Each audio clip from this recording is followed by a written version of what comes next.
Hi, my name's Andrew Abyss. I'm a filmmaker based in Melbourne. I've made a series of movies on Fukushima Beach to highlight the great peril that is emanating from Fukushima. We really need to get the word out there. So please watch this movie, please remix it, burn copies, and yeah, just freely distribute it. Now please support me as a filmmaker by considering purchasing a copy of this movie. There will be details in the box below. All my movies are put on YouTube for free. So if you could support my channel and me as a filmmaker in that way, that would be great. But please do share the movie and tell me what you think. Thank you all for watching, and wish you all a very good day.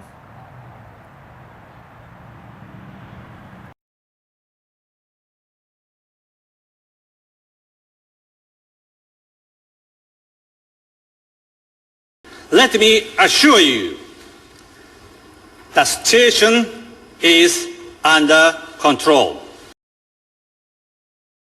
The latest result from Fukushima is the nuclear power plant suffered a 100% liquefaction. The core completely liquefied. There's nothing left. There's no hulk. There's no remaining collapsed core.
たします。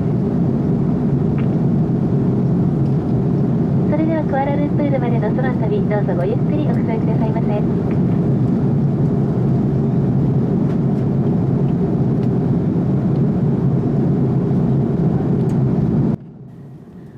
A confluence of factors has brought me back to Japan, the country where I had spent 9 years of my life until leaving 4 years ago. I did not ever imagine that circumstances would permit me to see Japan again, especially since the events in Fukushima. Since the fallout from the meltdowns at the Daiichi nuclear plant, I had been advocating the evacuation of much of North and East Japan, including Tokyo. At the same time, the Japanese government has since been relentlessly pushing the incineration of radioactive waste across almost the entire country, and encouraging, and in many instances coercing its citizens, particularly some of its youngest, to consume radiation-tainted food. Official government radiation readings are notoriously benign, and official government radiation safety limits were raised notoriously high after the meltdowns. These official figures belie significantly higher readings done by concerned citizens, and reports of inexplicable illnesses, even cancers and deformities, even at this early stage of proceedings, only 2.5 years after the triple meltdowns. Cancers took 5 years to show up among residents around Chernobyl, evacuated even further out than those around Fukushima currently. With radioactive water and vapor leaking and emanating from 3 nuclear fuel reactor cores still boring into the soil, and the massive stack of cesium fuel rods still suspended 40 feet in the air in an earthquake, tsunami, and typhoon-prone sector of northern Japan, the sum of these fears, overwhelmingly, had dissuaded me from ever bringing my family back to Japan.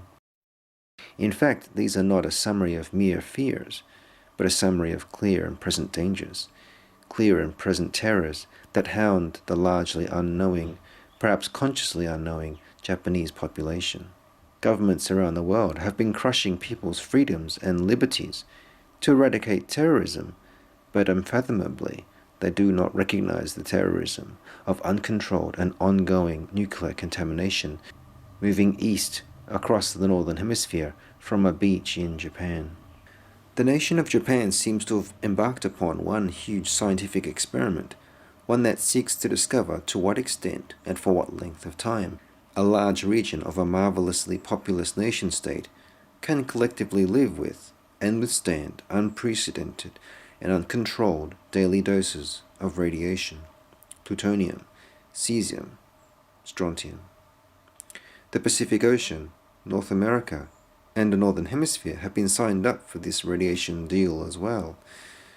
Ground zero for this experiment is not just Fukushima, but the great 30 million strong metropolis of Tokyo, which has been confirmed to have 5% higher levels of radioactive strontium in its tap water than even Fukushima itself.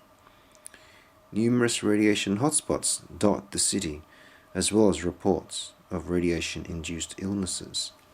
Yet my short week-long stay in Japan is to be mainly confined to the Kansai region in western Japan, a region not as well known to foreigners, but just as enticing perhaps, more so than Tokyo ever was, as it encompasses, well it believes anyway, the heart and soul of the real Japan, as well as the great bulk of its rich ancient culture and history.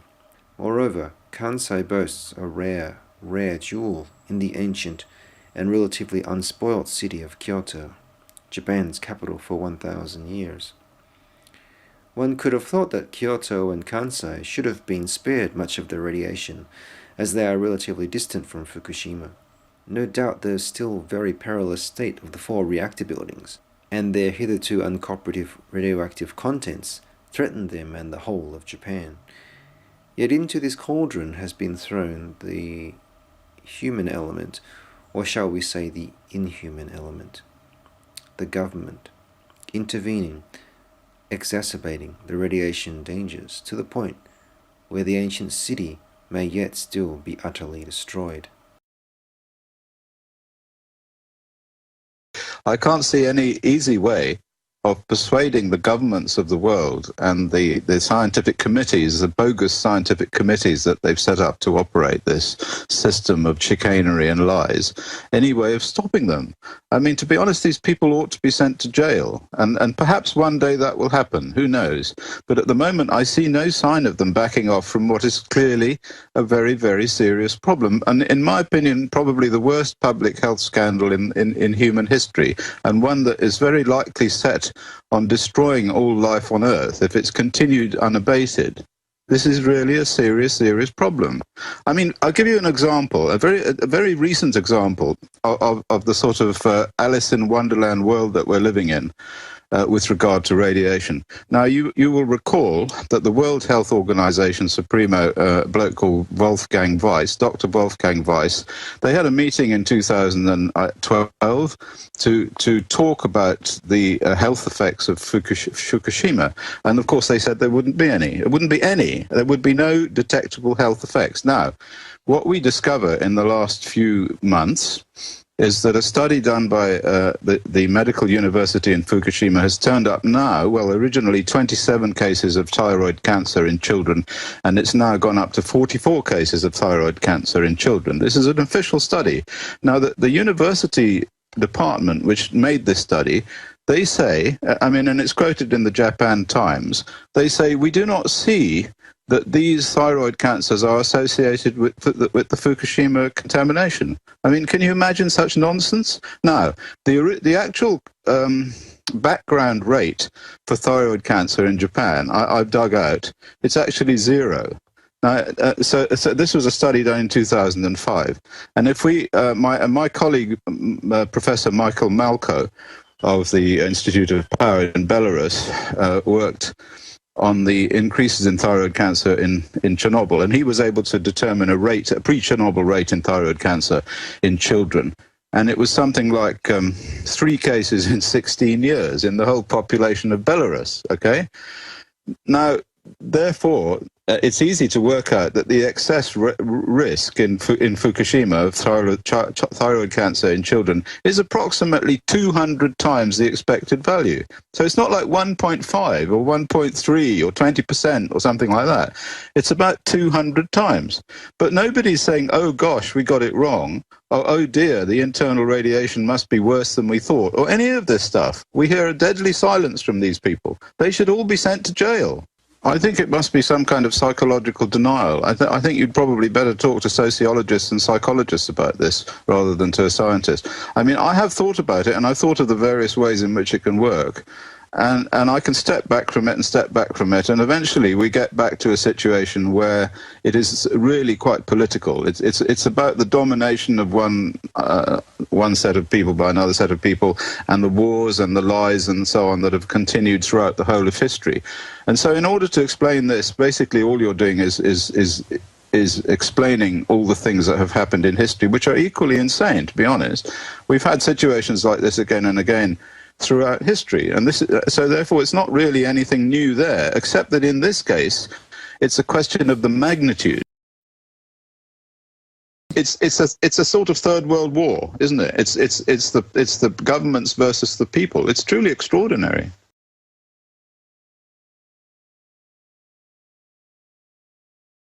A very generous family is hosting me in Nara City, just a short train ride south of Kyoto, and thus it is my home base for my stay. As I make my way to their house, my thoughts of radiation dissipate. I think only of how this used to be my home and how I have missed it. Even though at this point I have no Geiger counter, I see no sign and feel nothing of radiation, no mutations, no radioactive black dust. I had fears of such things being here, as one of my friends sent me an image of a terribly mutated flower from neighboring Kyoto 2 months before. I find myself even bemused at my radiation fears. It is believed that the freely roaming Nara deer are divine, and thus afford divine protection to Nara itself. It seems on this inspection, this still seems strangely true, even after 311. I find here a place in Japan in which the Heian period in many ways has never really ended, no nuclear plague to be found.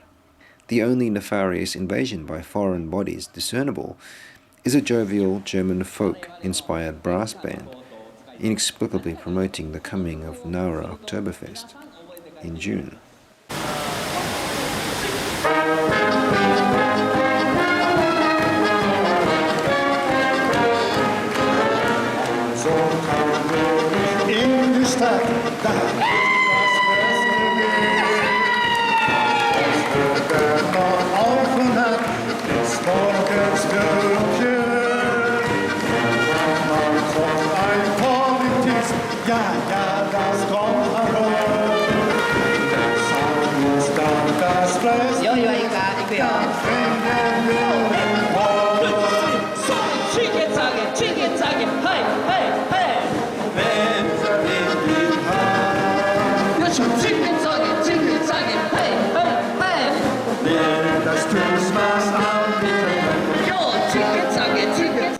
As they incite the small crowd into a mild frenzy, I cannot help but think that this is a little bit like the general plight of Japan.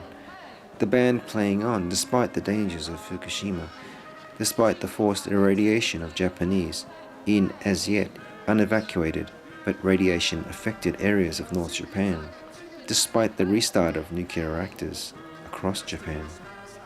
The madness of government and vested interests ensuring with force and propaganda that while we work, drink and be merry, the business of nuclear power generation, and the evidence of ensuing deaths and environmental destruction accompanying it, are uninterrupted and unimpeded.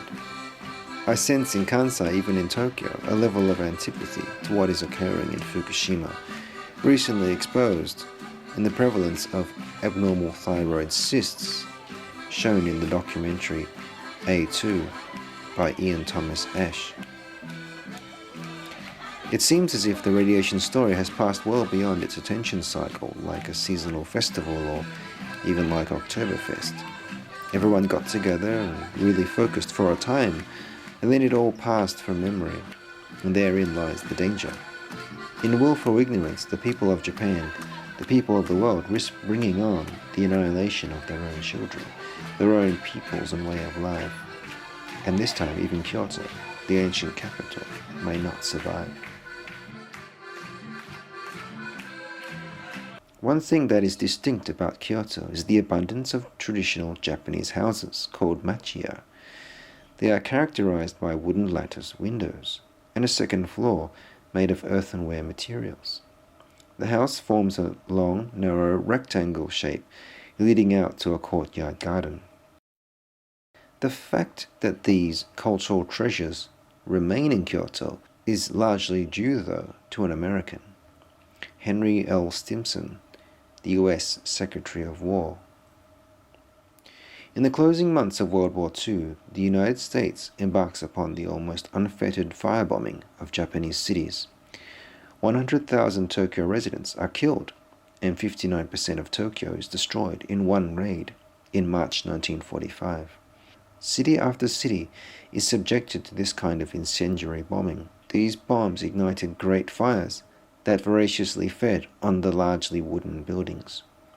Yet one urban target remains largely untouched, the city of Kyoto.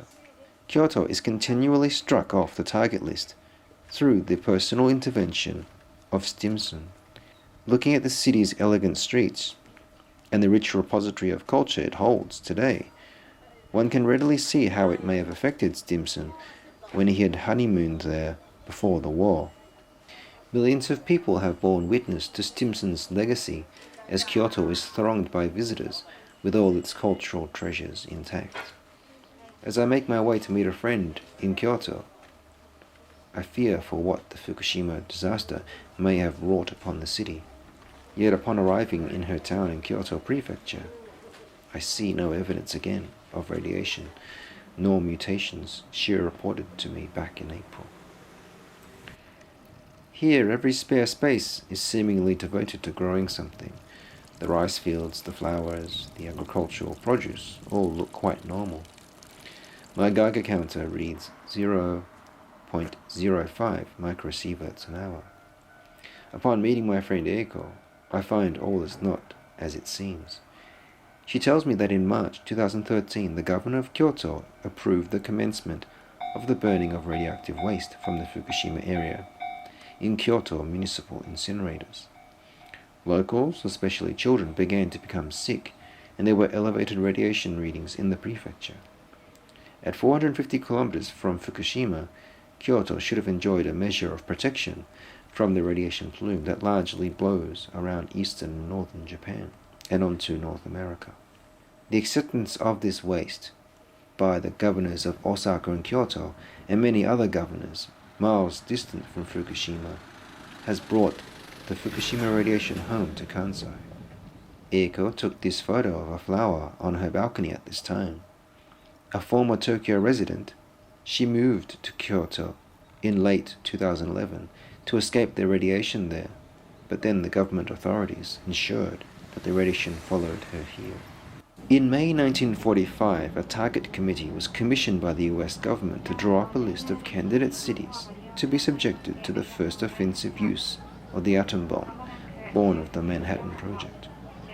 Of the 4 candidates, Kyoto was the most favored choice of the committee. It is surrounded by mountains that would focus the nuclear blast, and Kyoto produced some war material. But the major reason was that the people of Kyoto were judged to be the most sophisticated and educated in Japan, and therefore assessed to be the most able to understand the significance of the atom bomb where it dropped on them, thereby generating a greater spur for Japan's ultimate surrender, as the futility of fighting a nuclear-capable United States would then be apparent. As it turned out, Stimson was able to intervene again, and his city was removed from the atomic target list. Kyomizu Temple lies on a mountain ridge on the eastern edge of Kyoto City. Visitors often take photos against this backdrop that overlooks Kyoto City. Had Kyoto been bombed, this would have been a terrifyingly impressive vantage point after the blinding flash.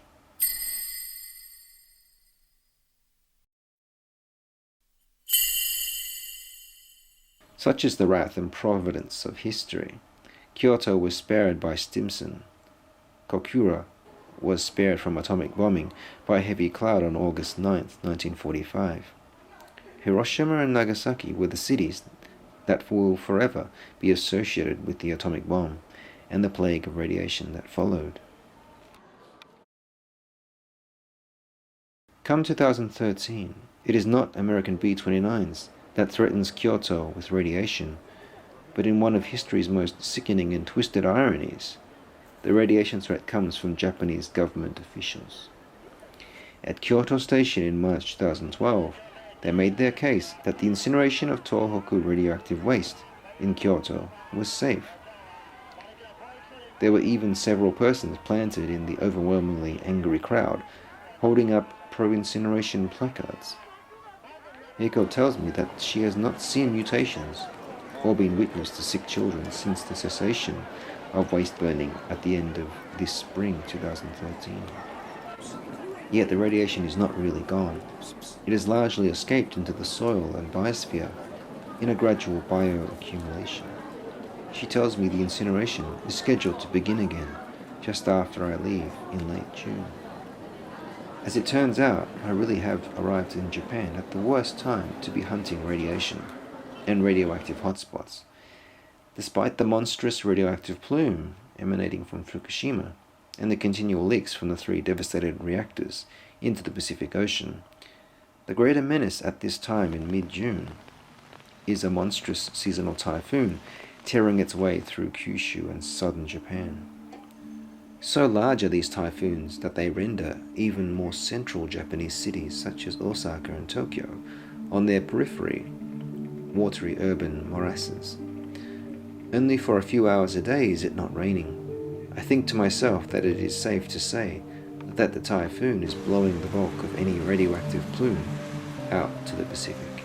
As the rain drags on, I make my way by night bus to Tokyo, under cover of darkness, so to speak. I am a little nervous at the prospect of going there, and at the same time feel some self-loathing, as the radiation perhaps couldn't really be that bad. These are the kind of mind games I discover Eiko plays too, living in Kyoto. You know that the radiation is around somewhere, but you shut it out of your mind just to get on with those around you, dropping in and out of both a constant wariness and a lulled complacency several times a day. The apparent normalcy of life in Osaka and Kyoto makes inroads into my thoughts that Tokyo will be almost surely the same. In fact, Osaka and Kyoto seem to be experiencing somewhat of an economic mini-boom, as tourists from Asia are flocking to the area. Kansai International Airport brings in plane loads of visitors from Hong Kong and mainland China, attracted to the bustle and commerce of Osaka and the temples and shrines of Kyoto. But this belies a darker truth that is greatly due to the gradual and inexorable depreciation of the yen, spurred on by the rampant money printing of the Abe government. The TV news is permeated with reports of food price rises, coupled with the hiking of the consumption tax come July. Moreover, the influx of tourists here in Kansai is due to a silent consensus among them that the radiation in East Japan and in Tokyo is much greater than the government is conceding. Thus, these Chinese visitors are voting with their yuan, or currency exchanged yen, as to where it is truly safe to set foot in Japan. Not that Kansai is in any way immune to what is occurring in Fukushima. The reports from Fukushima tell of continuous and critical radioactive leakages that contaminate the groundwater, far around reaching well beyond Tokyo. Independent video reports reveal still astronomical radiation in areas well beyond the evacuation zone. Sterile external shots of the buildings at the Daiichi facility on the news tell nothing of the burning nuclear fuel inside and beneath them, nor of the radiation it is bringing to the people around the northern hemisphere. As my bus reaches in closer and closer to Tokyo, I remember how much has happened to the city since I left, and how much I have missed the place, and the guilt for being wary of it ever since 3/11. I am awake to find that we are approaching Yokohama, a city in its own right, but often thought to be a glamorous satellite of Tokyo. Since the days after 3/11, I have thought the whole city to be a metropolis living on borrowed time, a complex leviathan, an economic, political, and cultural powerhouse of a city in decades of denial that it should have been relocated westward long ago, as it was settled on an active fault line. 3/11 only reinforced the folly of delaying the relocation much more. A government-commissioned scientific study in the days after 3/11 on the ramifications of the accident was suppressed by then Prime Minister Naoto Kan. The report, urgently prepared by the head of the Japan Atomic Energy Commission, Shunsuke Kondo, and submitted to the Prime Minister on March 26, 2011, recommended Tokyo and its suburbs be evacuated, and the Daiichi nuclear facility abandoned if any of three events occurred: explosion in the reactor protective structures, complete reactor meltdowns, and structural failure in the cooling ponds. The events at Fukushima Daiichi fulfilled not merely one, but all three of these criteria, and yet Tokyo remains unevacuated. All news reportage from alternative media sources that is then followed up by mainstream sources 6 to 12 months later merely confirm in drab but nevertheless damning headlines. They tell of constant power failures, equipment failures, constant radioactive leaks, steam or water seeping into the ground and ocean. A concession has just been made that TEPCO must regularly dump radioactive water, as it exceeds storage capacity regularly. All this peaceful-looking chaos management at a highly radioactive site is predicated on the hope of another earthquake not hitting the area for decades to come. As my bus reaches closer to central Tokyo, my Geiger counter merely registers 0.03 microsieverts an hour. Despite what I know to be true at Fukushima, I begin to feel that if there is radiation to be had here, I won't be finding it. My counter is less than ideal for radiation readings in soil. Tokyo soil that nuclear engineer Arnie Gunderson tested to be of the grade of nuclear waste. in 5 different sample locations in 2012. I alight at Ueno Station. Ueno Park is right by, a ripe candidate for some testing. Trudging around after another night of typhoon rain. The counter never gets beyond 0.05, even on the ground. Either the typhoon is blowing the airborne radiation away and is washing any surface radiation deeper into the soil, or we have a completely overblown and illusory radiation threat in Tokyo. Through the saturated torii gates and down to Shinobazu Pond, Ueno is not revealing anything damning. It has, like Nara, perhaps stood still in space and time, oblivious to faraway man-made disasters. Making my way back up the hill, I find Ueno and Tokyo itself is starting to awake. People are making their way to and from the various museums located in and around the park. Schoolchildren are filing in orderly hordes to Ueno Zoo from the train station. I notice the sky is becoming less overcast.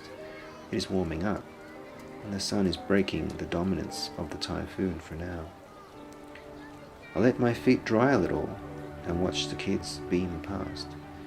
It seems that as the typhoon tunes out, something powerful has moved back in.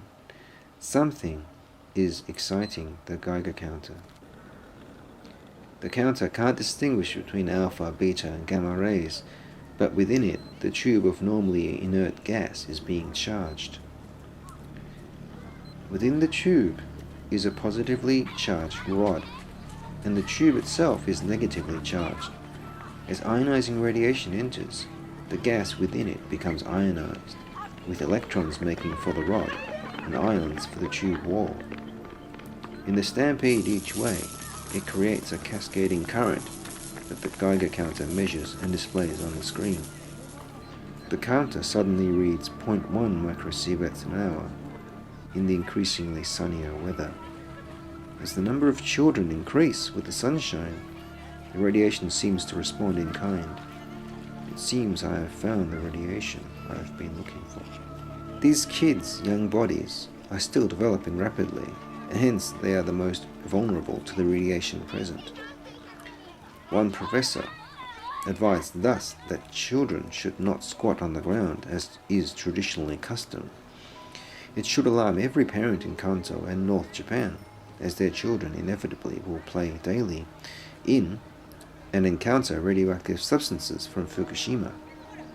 Even though Naoto Kan did try to get more truth and accountability from TEPCO after the accident, and has become somewhat of an anti-nuclear figure since his ousting as Prime Minister, the truth and veracity of the damning Kondo report calling for Tokyo's evacuation, that Khan himself quashed, is nevertheless becoming more and more difficult to dismiss.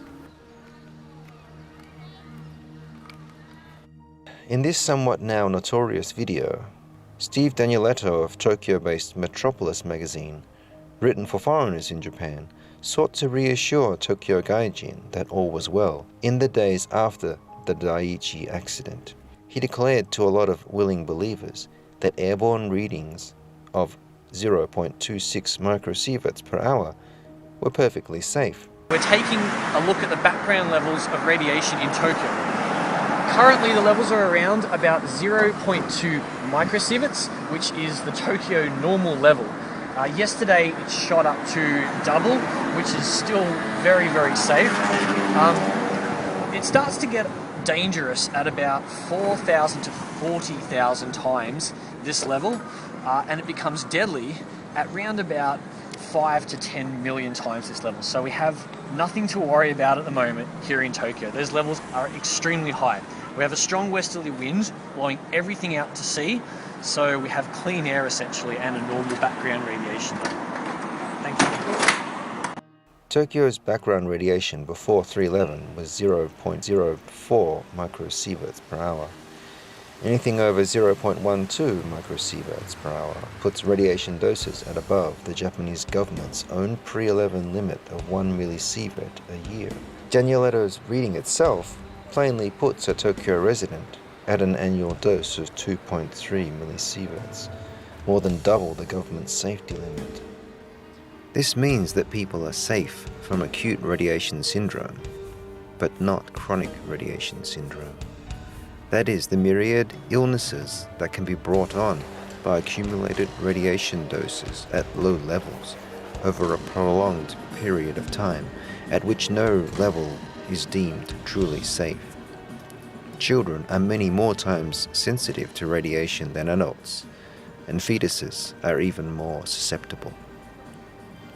This, of course, does not account for the strontium in Tokyo tap water, no doubt bioaccumulating in its residents, the radiation accumulating in the soil that Tokyo and North Japanese children have been ingesting during normal hand-to-mouth movements typical of day-to-day childhood play, nor the largely undetectable and invisible radioactive hot particles found in Tokyo car filters and air conditioners in 2011, suggesting to Dr. Chris Busby and nuclear scientist Arnie Gundersen that the average Tokyo resident breathed in 5 to 10 of these radioactive hot particles every day in the months after 3/11. Physicist Dr. Carl Morgan was a Manhattan Project scientist who turned against the nuclear power and nuclear weapons industry after being one of its most celebrated and staunchest adherents, when he discovered that even low radiation doses, such as those found in Tokyo, do indeed cause cancers and leukemia. He became one of the pioneers in the field of health physics, the science of recognizing, measuring, and controlling health hazards in the application of ionizing radiation. Danielato was actually correct in a sense that the radiation level was perfectly safe.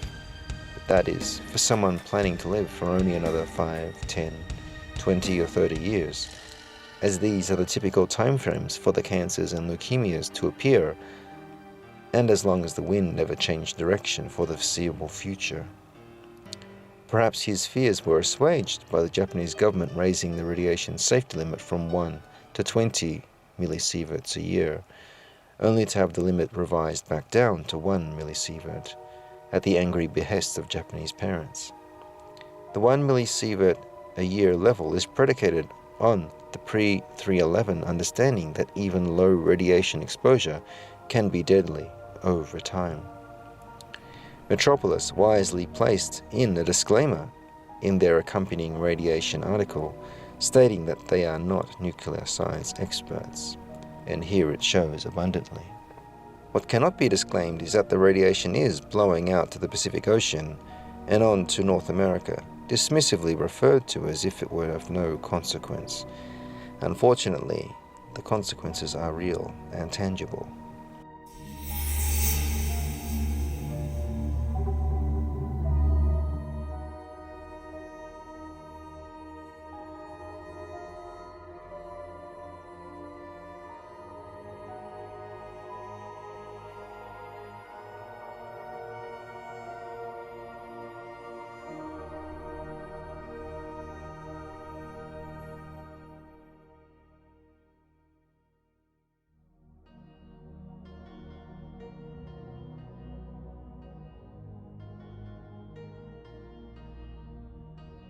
In the time I have, I try to do brief radiation surveys across Tokyo, but the typhoon makes itself felt again, and the rains return for the remainder of the day.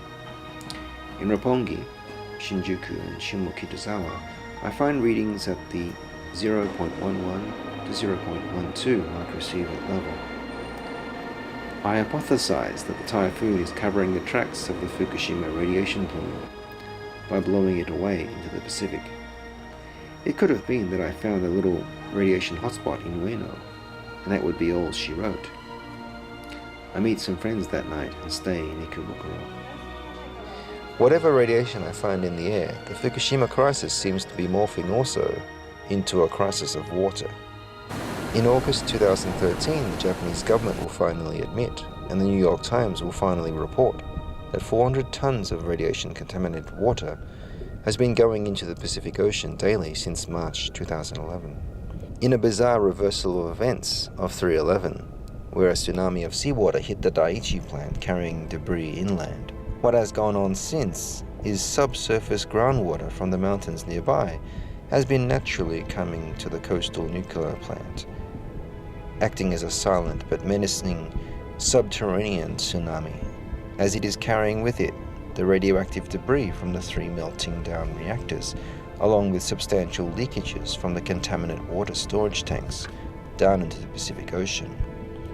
A barrier TEPCO built to stop the outflowing groundwater flow and pump it into storage has resulted in excess and errant groundwater welling up around the site, causing it to become marshy, more susceptible to submerging the 3 heavy meltdown reactor buildings and Reactor 4 that houses 1,300, for the most part immovable, suspended fuel assemblies. TEPCO has only just started operations to remove these from the damaged building. That is in itself a very hazardous and time-intensive task. The fuel assemblies are tremendously heavy and are probably partially melted and distorted in parts, and still so hot, of course, that they must be encased in water at all times. A TEPCO spokesperson recently confessed that the company requires international assistance in light of its predicament, and the Japanese Nuclear Regulatory Agency head likened Daiichi to a house of horrors.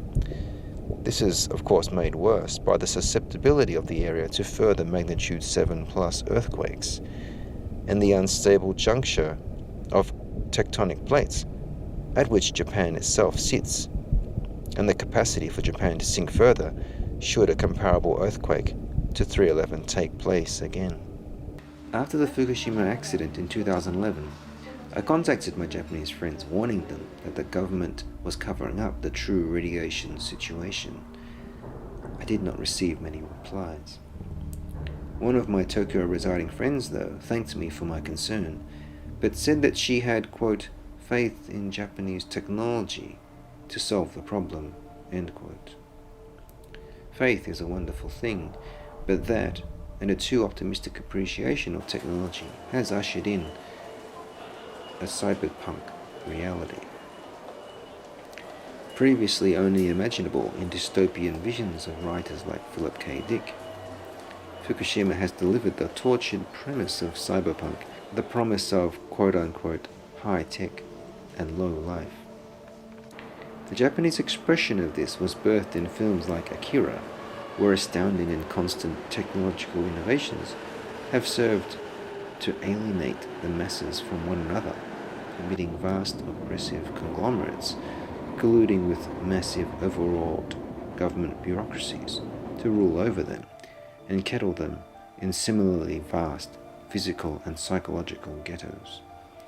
The cyberpunk heroes are solitary, jaded protagonists who are often hackers, challenging the military and technological powers that be. Lawrence Person wrote that they are, quote, alienated loners living on the edge of society in dystopic futures where daily life was impacted by rapid technological change, a ubiquitous datasphere of computerized information, and invasive modification of the human body.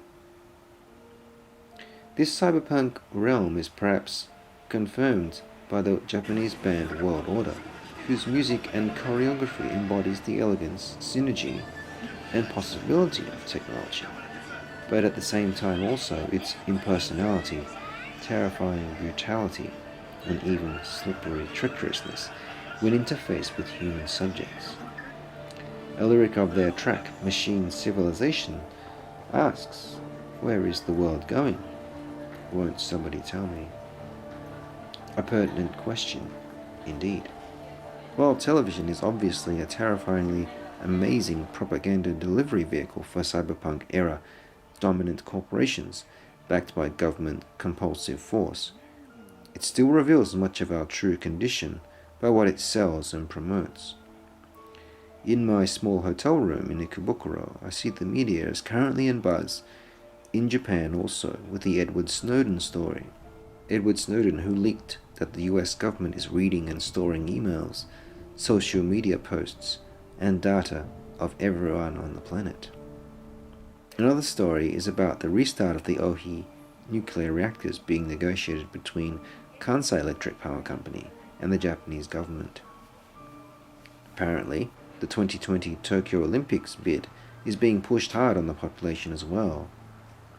Lastly, there are constant and hair-splitting reports on the whereabouts, fallout and impact of the typhoon crossing Japan, but no such reports on Fukushima radiation and the mortality and death toll ensuing from it. Rainfall column graphs and charts and weather symbols should, in any normal return to sanity, be replaced by measurements and reportage, charting radioactivity, hotspots and mutations, but they are conspicuously absent. Absent also is the ongoing push by the Abe government to remove Article 9 from the Constitution that forbids Japan to wage foreign wars or aggressive military conduct.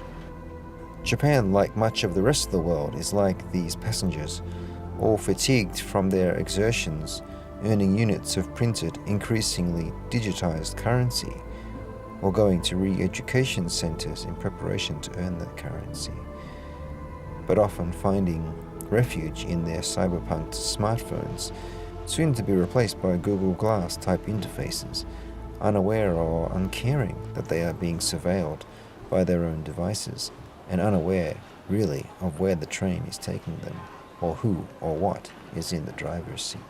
Where we are headed is a dark world, permeated by massive nuclear contamination by air, land and sea, punctuated by escalating military conflict, probably culminating into a thermonuclear exchange, coupled with ubiquitous government, corporate surveillance of our activities in our homes, offices and work sites, with a terrifying, overarching anti-terrorist apparatus, but that is aimed at us. Even mainstream media is reporting that Al-Qaeda is controlled by the US government, yet the same media outlets cannot in the same breath make the connection that 9/11 itself was a terrorist act perpetrated on the US by criminal cabals in the US government. In this world, there is much less need for manga or anime or science fiction to warn us of the potential dangers of dystopic future paradigms filled with fantastical pleasure and casual death. It is here now ready for devouring. Fukushima and the government corporations who have force-fed us this cyberpunk world have delivered us the ultimate in macabre cosplay. All we have to do is don their costumes and play along until the plot dictates when our characters should be killed off. Another pointer to where we are headed came in an unexpected form as I checked my smartphone for news of what my friends were doing back in Australia. A recently emigrated Bulgarian acquaintance of mine declares on social media that she used to cycle 200 kilometers to raise money for cancer research. Her family in Bulgaria, she says, has an unfortunate history or susceptibility to cancer, which she seeks to fight against. On April 26, 1986, Reactor 4 at Chernobyl nuclear power plant in the Ukraine, part of what was then the Soviet Union, melted down, releasing large quantities of radiation across the Western USSR and Europe. Chernobyl, compared to Fukushima, is a radioactive footnote. Its single and partial reactor meltdown will be lucky to be as high as 1/10 or 1/20 of the ongoing radiation release from Fukushima, where there are 3 larger reactors and are completely melting down as we speak. Nevertheless, Bulgaria is just one of the many European countries that is suffering an even now largely silent cancer epidemic in its aftermath. Radiation levels in Bulgaria in May 1986 were 1,000 times normal, and no precautions were recommended by the government. Spring salads were consumed as usual, and government reassurances were that no adverse health effects would be encountered. They were somewhat correct, but those assurances had an expiry date of 5 to 10 to 20 years. Birth defects and cancer rates are much higher than official government pronouncements even today in Bulgaria. In early 2012, the Bulgarian captain of English Premier League club Aston Villa, Stilian Petrov, was diagnosed with leukemia at the ripe old age of 32. His national team doctor unabashedly declared that this was due to the Chernobyl fallout in 1986 that is still recycling through the Bulgarian and European environment in trace elements that only reveal their presence perhaps a decade or so later. in the form of birth defects, cancers in the old and young. I think back to the children at Ueno, indeed all the children of Japan, since Petrov was just 6 years old when Chernobyl melted down and spread a toxic radiation cloud all over Eastern Europe. These children may or may not exhibit any signs of ill effects from Fukushima for now, yet some already have. But Petrov lived in Montana, Bulgaria, some 650 miles from Chernobyl, and Ueno and the whole of Tokyo lies a mere 250 kilometers from Fukushima, with not one, but 3 completely melted down reactors. In a survey, Bulgarians voted that the Chernobyl accident was the most absurd episode in the country's history. Their own government acted completely against their own people's interests and covered up the radiation and gave them little to no information, even when people became sick, and still underreports radiation-related illnesses to this day. It is an absurdity that is repeated historically, seemingly whenever and wherever there is a nuclear accident, just in different cultural paradigms. One could say that each nuclear accident is a Shakespearean tragedy, a tragedy with radioactive memes that transcends languages and cultural barriers with a deadly commonality of outcome. Each time the tragedy is performed, we see at many junctures in the plot that the protagonists always seemed to have the power to avoid the tragic ending, but choose not to.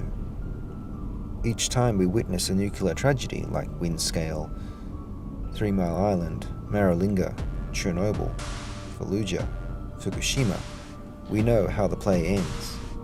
Every time. In great bloodshed. The same pattern is played out each time. Government and corporate denial. Silent releases of radiation. Media silence. And unaccountable illnesses and deaths in the populations affected. Just performed in different languages and accents on each occasion. Only Fukushima is by far the most lavish, and thus most deadly tragedy to be put to the stage. Again, as if to answer world order, this is where we are going. Random, inexplicable, even sudden deaths. Drastically shortened lives. More and more young adults and kids with cancers. Children who should be bursting with vitality instead struck down with life-debilitating illnesses. Miscarriages, destruction of our genetic code and our biosphere. The fact that Fukushima radiation dwarfs Chernobyl only serves to bring the cancers and leukemias on much faster and an ever broader death toll on populations near and far from it. People may cycle as far as they wish and raise as much money for chemotherapy as they want, but the cancers are caused by the cesium and plutonium that is in the environment. Fallout from decades of atmospheric weapons testing in both hemispheres, and nuclear accidents have played a major and unheralded, and of course unpublicized part in the plague of cancers worldwide. Fukushima is, however, the one that trumps all previous accidents and radiation releases combined, and is ongoing. What is more, Fukushima has a lot of nuclear plants worldwide that are seeking to challenge its title crown as the worst nuclear accident in history. A recent report stated that 91% of nuclear reactors across the globe are leaking. The typhoon is dispiriting to say the least. Nevertheless, it is hopefully for me blowing away any radiation and radioactive hot particles out to sea. But at the same time, that is what I am hoping to find and measure. While I play these mind games with myself, some personal business has landed me in the nondescript residential town of Kananachi, on the eastern side of Tokyo. This is where high radiation levels have been discovered before, in nearby Matsudo and Kashiwa. With my errands done, I try some Geiger counter readings in a children's park. The airborne radiation here reads high, so now a soil reading. It strikes me that this could very well be considered sovereign Australian territory. The Australian government refuses to confirm or deny whether it supplied any of the uranium that fueled the melted down reactors at Fukushima, as it has a confidentiality agreement with its nuclear customers. I am standing on one cog of the nuclear fuel cycle where uranium is mined for civilian power generation in places like Australia, and then passed on for nuclear weapons production that ends up in nuclear missiles, or depleted uranium munitions that when fired cause horrible birth defects in Fallujah, Iraq, Serbia in the Yugoslavian Civil War, and in US veterans themselves that fire them in the broader war on terror. This radioactive patch here, for good or for bad, never made it to the Middle East to be used on Iraqi or Afghan men, women and children, however, and had to be content with living amidst Japanese persons in eastern Tokyo. As large cities go, Tokyo still has a phenomenally low incidence of crime. Young children such as this young girl can walk to and from school or cram school in generally perfect safety, and this was one of the factors that would win Tokyo the 2020 Olympics in September. But what really menaces her and Tokyo at large from 3/11 onward is the silent stalker of ionizing radiation present in enough air, water, soil, food, and even in the advertising to bring on a devastating public health crisis in the years to come. 福島の桃届きましたか？届きました。めっちゃ匂う。食べたいよ。もう食べたいよ。いいけー。うまそう。水分半端ないね。美味しいな。甘い。美味しかったですか？福島の桃ぜひ食べてみてください。My time in Tokyo is running out. I'm already missing this place. I ensure that I have enough time to survey one last place, Ebis, that I have a particular fascination with.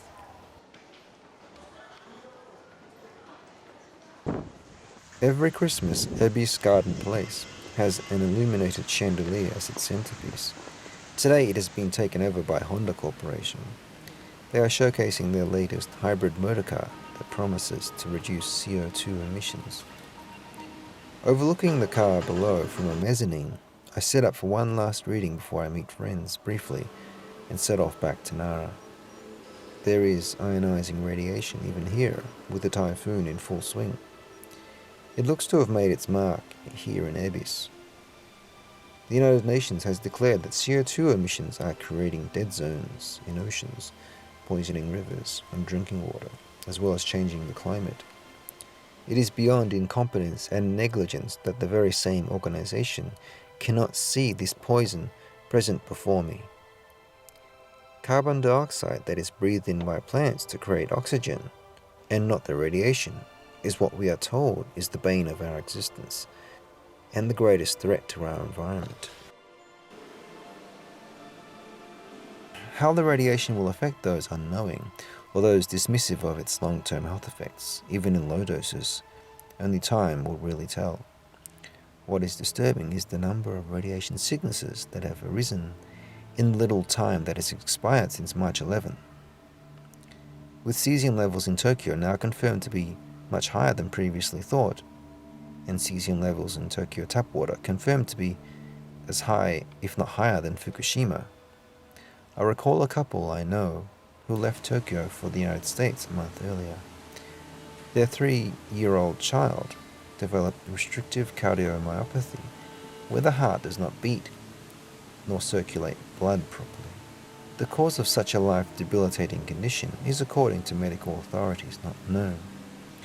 Those who have studied Chernobyl victims and the fallout's effects on children's hearts there point to radioactive cesium as being the cause.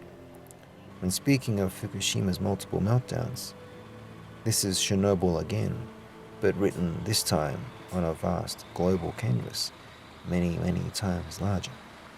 Arriving back in Nara, I hand back my Geiger counter to a friend who had lent it to me. On my last full day in Kansai, I'm meeting an old friend at Kyoto Botanical Garden, as I get slaughtered in rock, scissors, paper by her 4-year-old daughter over lunch. I think intermittently about what I found at the garden entrance a few moments before. The gardens are beautiful and elegant, with families enjoying a rainless Sunday afternoon together. Just like in Eiko's neighborhood in South Kyoto, there are no signs here of any radiation mutations that came in April. Those mutated plants, I assume, either withered away or have been culled, except for these two. On my last day, I have found a tangible sign of Fukushima in Kyoto. I have no Geiger counter now, but I am in lesser need of it. I can see the radiation with my own eyes now. Eiko had told me in general that Japanese people don't want to talk about the radiation, so I make no mention of the flower. Again, talking about the radiation would seem in the eyes of most Japanese generally as a form of unwarranted complaining about things that cannot be changed, like the weather. Rain, they say in Japan, builds character, and radiation, it would seem, is judged to do the same. Back in Kanamachi, Tokyo, I spoke briefly to an elderly lady about her feelings about the situation and if she saw any change in the environment. ね、手で触ったら良くないな、体に。そう。放射線の影響かな？ねもう市民はどう考えますか？放射線について。心配とか心配けどしょうがないね。わからないもん。上がってないから。そう。誰も引っ越す引っ越す人がいるの、多分関西に引っ越せば。わかんないよね。市民はしょうがないね。ね。そう。今日はありがとうございますね。どうも。はい、すみません。Shoganai is a Japanese expression as predictable as the sun coming up in the morning. It summarizes the current majority of Japanese thinking towards Fukushima and the radiation. Many of my Japanese acquaintances are evasive on the subject, let alone my non-Japanese friends, who truly regard Fukushima and 311 as ancient history. It has even estranged me from many of them, as if radiation is a word not to be spoken or uttered, in a kind of cultural or commercial self-censorship, myopia or denial, whatever one wishes to call it. Eiko tells me that the most belligerent Japanese in the face of Fukushima radiation are young mothers. For her, Japanese men have abdicated their responsibility as protectors of the household and of the nation, as they often toe the company line and the government line and go along with official pronouncements. In this current state of affairs, we are merely encouraged to remain stationary witnesses to a grand murder, the murder of Kyoto. It is tempting to over-romanticize Stimson's sparing of Kyoto from incendiary and atomic destruction. Stimson reportedly hated war as he was a World War I veteran. He was, however, a distinguished member of the notorious Skull and Bones Society from Yale, no doubt providing powerful contacts and privileges in his rise to ever more prestigious and lucrative positions. Skull and Bones philosophy is infamous for double-crossing other parties, doublespeak, and the brutal application of military force in order to achieve objectives. Stimson oversaw the targeting and bombing of civilians during World War II. His sparing of Kyoto seems not to be so much the work of a political angel, but rather that of a concentration camp commandant not executing a prisoner whose appearance reminded him of a dear and close relative. The bombing of cities was a means to a greater end. In directing and nurturing the Manhattan Project to create the bomb, he saw an opportunity to use the destructive power of the atom to usher in or force-feed the world an era of new nuclear-powered security where aggressors could be deterred or destroyed by this righteous weapon under an umbrella of American dominance. Stimson believed that the technology could be controlled. Technology can indeed be a wonderful benefit to us all, yet Fukushima is the latest and greatest example of how it can become like Tolkien's Ring of Power. It has come to be wielded with not merely reckless but also tyrannical abandon by an untouchable corporate military elite that propagandizes it to be infallible and ever beneficial. What market forces and the kind of concentration of the global mafia has been able to do is to produce such an enormously powerful military and nuclear-orientated structure that it's possible to choose scientists and to pay those scientists that you want to tell you the things that you want to hear. And terrible things can happen, because then they can acquire around themselves other people like themselves, and then you end up with a situation which is monolithic and virtually impossible to deal with. What we have now is something that is almost universal and global. All of these things have conspired together to increase the concentration of radionuclides in the environment to a level where it is now threatening life on Earth. After the atomic bombing of Hiroshima on August 6, 1945, Stimson issued a statement from the War Department to explain the use of the bomb and heralding its creation as being the culmination of years of Herculean effort on the part of science and industry working in cooperation with the military authorities. He thanked the corporations too numerous to mention exhaustively, but singled out a few: Union Carbide, DuPont, Kellogg, Chrysler, General Electric, and Westinghouse. One of the companies he was remiss to mention also was Monsanto, as it was crucial in the uranium enrichment process. It is these corporations today that are dominant players in the military-industrial complex that has taken over the reins of the US government. Stimson in 1945 probably never saw the cyberpunk era that he helped bring about coming in and usurping his utopian visions. Then again, maybe he knew all along about what would arise from it. We can't know for sure. It is apparent that the technology and the output it discharges is being used against us for the benefit of the few, leaving many, many minions alienated, divided, contaminated and dying, often unknowingly, and surveilled constantly, with brutal state violence ready to pounce should anyone seriously challenge it.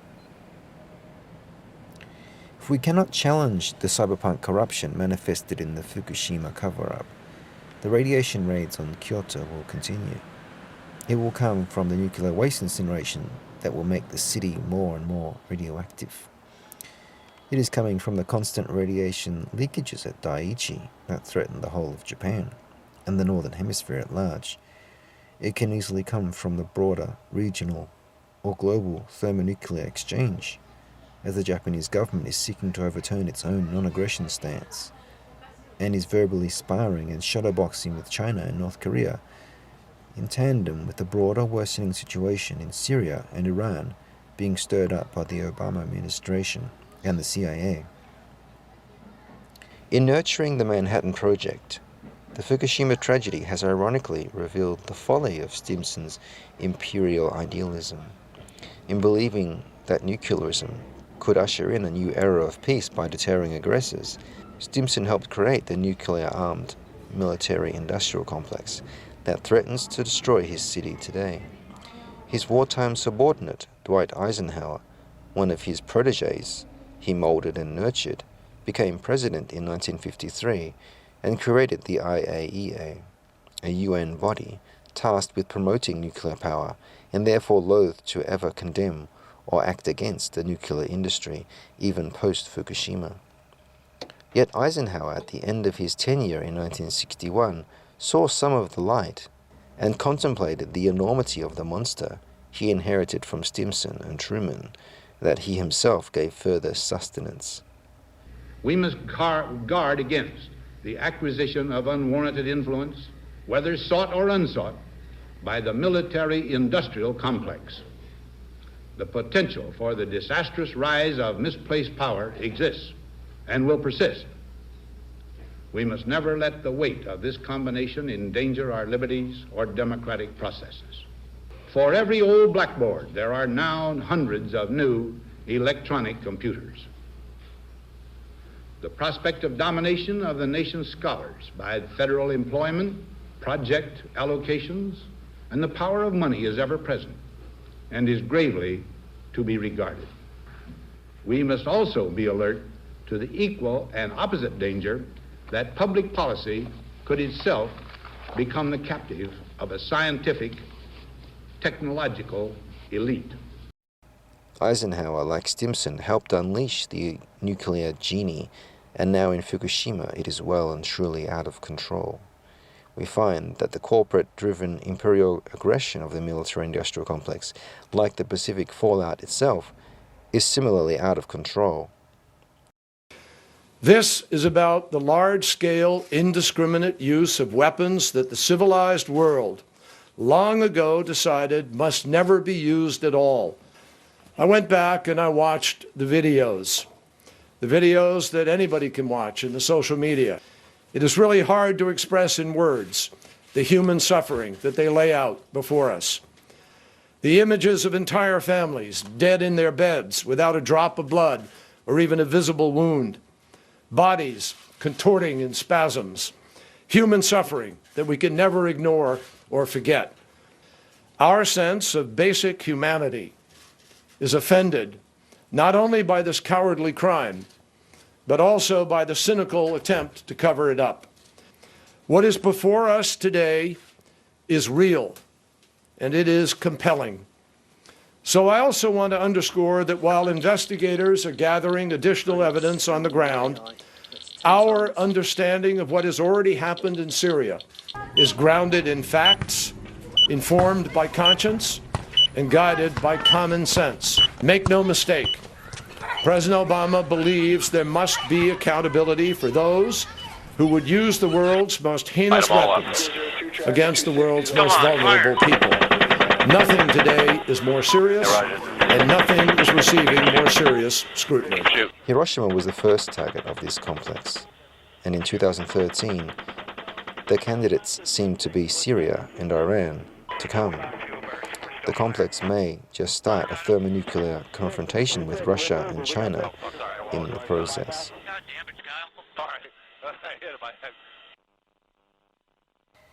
We probably could not imagine that we could be culpable in any of this. Yet we are not bystanding innocents because this is our world too. Or is it? The preservation of Kyoto is of course allegorical for all that is precious in this world and rightful of our protection. If we cannot overturn what is going on, then we are culpable in its and our own destruction. A visit to Todaiji Temple just south of Kyoto in Nara is a perennial rite of passage for almost every Japanese schoolchild. Buses bring school groups here from across Japan almost daily. Within the temple is a huge stone Buddha. Behind it on the right stands one of the large pillars with a narrow passage in its base. It is believed that if one is able to squeeze oneself completely through to the other side of the pillar, then enlightenment is attained. The children manage it easily, with a commemorative photo to boot, but the adults often struggle to do it so easily.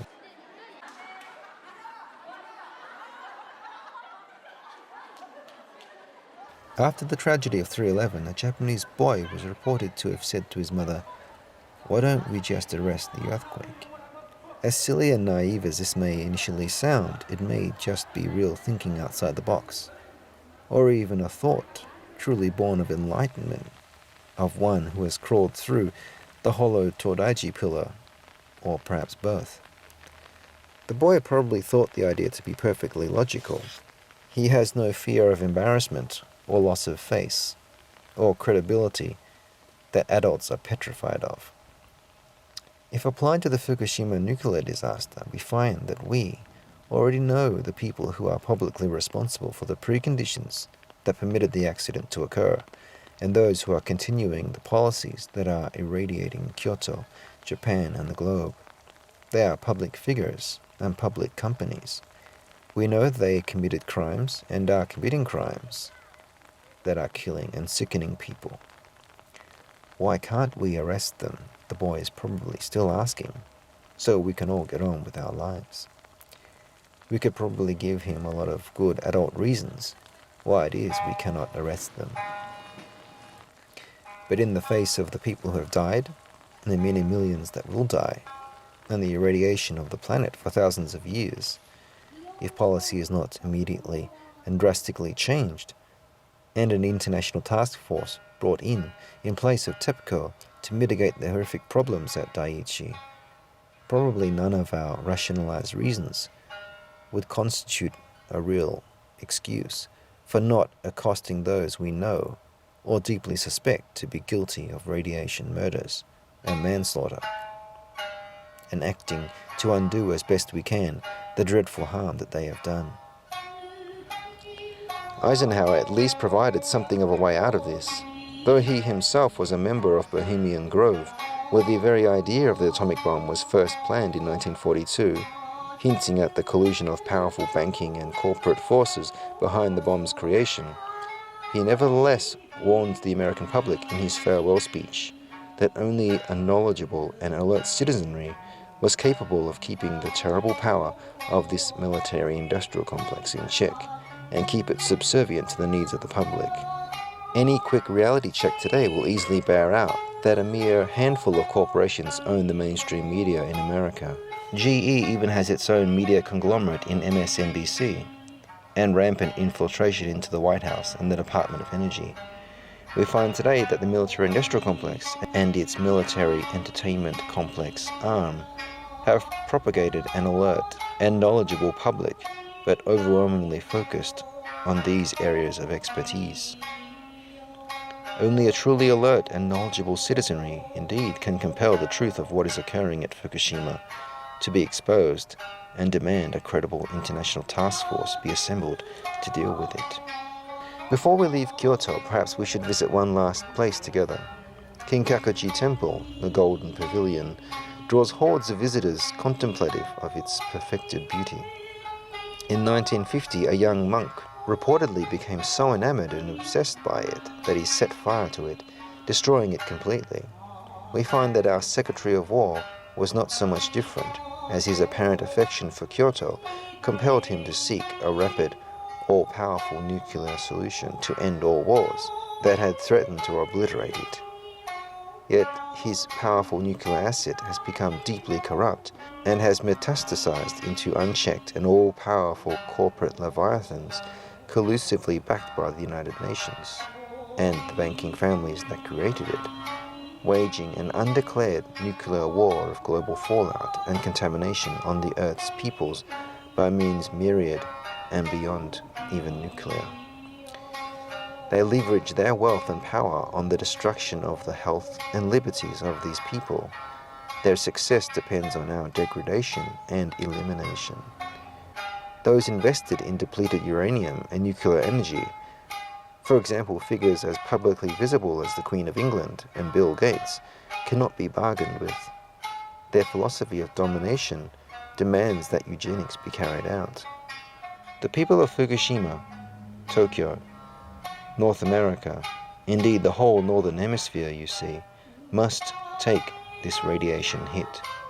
They must be sacrificed in silence so their abhorrent system of technological eugenics can live. They are the food upon which the military-industrial complex system is designed to feed. Now it is this power, the nuclear and corporate military power, agglomerated originally in the Manhattan Project, Stimson's power, that we must seek to eradicate if his city is to be preserved and we are to live. If there is no change, then we are aiding and abetting the bombing of Kyoto. If there is no change, then we may as well be co-pilot or bombardier on a modern-day flight of B-29s, participating through passivity in the radioactive bombing of ourselves and our own progeny. This time we have to save Kyoto ourselves. There is no Stimson to countermand our bombing orders. There are millions of us who profess to love Kyoto's beauty and history, and billions of us who profess to cherish this planet. If we cannot be moved to change our course, then the world below us will be changed to one that we can no longer inhabit. The truth of what is happening at Fukushima, and now, by extension, what is happening in Syria, can only be effective if it, and the movements that are trying to expose these truths, deploy out of cyberspace and into physical spaces, and becomes pervasive, ubiquitous, and visible.